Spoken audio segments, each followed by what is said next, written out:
Anak dah batuk seminggu. Tak baik-baik juga, tapi okey je yang lain. Macam mana tu doktor?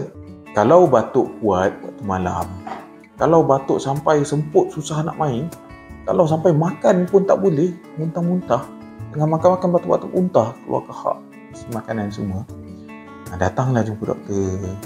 Kita tak tahu kan, kot-kot dia ada asma ke, ada bunyi kan, bernafas tu ada bunyi. Pernah kita cuba letak telinga kat dada dia. Cubalah letak telinga kat dada dia, cuba dengar ada bunyi atau tak. Kalau ada bunyi, ada kemungkinan tu asma. Kalau ada asma, jadi nak kena sedut nap ke, nak kena buat further workup, ataupun ada kemungkinan ada jangkitan dekat dalam paru-paru dia. Tak settle jangkitan tu kalau kita biar saja macam tu. Silap besar nanti sampai masuk dalam ward. Lagi lama kita nak tunggu, lagi susah doktor nak rawat. Tapi apa-apa pun memang kena bawa jumpa doktor dulu.